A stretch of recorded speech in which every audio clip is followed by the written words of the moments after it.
நடிகர் ராஷ்மிகா மந்தனாவும் நடிகர் விஜய் தேவரகொண்டாவும் கடந்த சில வருஷங்களாகவே காதலிச்சுட்டு வராங்க.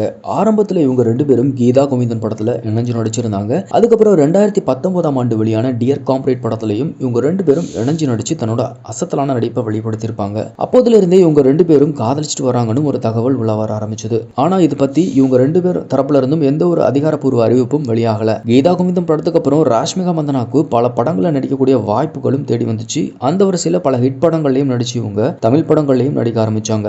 கார்த்திக் நடிப்புல வெளியான சுல்தான் படத்திலையும் விஜய்க்கு ஜோடியா வாரிசு படத்திலையும் நடிச்சிருந்தாங்க. இப்படி தொடர்ந்து ஹிட் படங்கள்ல நடிச்சிட்டு இருந்த இவங்க அந்த டைம் ரொம்பவே பீக்ல இருந்தாங்க. ஸோ அப்போ ஹிந்தி படங்களை நடிக்கக்கூடிய வாய்ப்புகளும் இவங்களுக்கு கிடைச்சது. அந்த படங்கள்ல எல்லாம் தன்னோட நடிப்பை சிறப்பாக வெளிப்படுத்தி இருப்பாங்க ராஷ்மிகா. இப்படி பல படங்கள்ல தன்னோட சிறப்பான நடிப்பை கொடுத்துட்டு வரக்கூடிய ராஷ்மிகாவை பார்த்து சிலர் நீங்க எப்போ கல்யாணம் செஞ்சுக்க போவீங்கன்னு கேட்டிருந்தாங்க. ஆனா அதை பத்தி எதுவுமே பேசாம அமைதியா இருந்த நிலையில கடந்த அக்டோபர் மாசம் இவங்களுக்கும் விஜய் தேவரகொண்டாவுக்கும் ரகசியமா தந்து முடிஞ்சது. அதே போல தை மாசம் 2 பேரும் கல்யாணம் செஞ்சுக்க போறதா தகவலும் வெளியாகிச்சு. சூழல் இப்படி இருக்க இப்போ இவங்களோட திருமணம் பத்தின தகவல் தான் வெளியாகி இருக்கு. அதாவது ராஜஸ்தான் மாநிலத்தில் இருக்கக்கூடிய உதய்பூர் அரண்மனையில வரக்கூடிய 26ஆம் தேதி இவங்களோட திருமணம் நடக்க இருக்கிறதாகவும் அதுக்காக இவங்க 2 பேரும் இந்த அரண்மனையை நேர்ல போய் பார்வையிட்டிருக்காங்கன்னு தகவல் பரவிட்டு வருது. எது எப்படியோ சீக்கிரமே இவங்க 2 பேரும் திருமணம் செஞ்சுக்கிட்டு மகிழ்ச்சியா வாழணும்னு ரசிகர்கள் எல்லாரும் தங்களோட வாழ்த்துக்களையும் இவங்களுக்கு சொல்லிட்டு இருக்காங்க.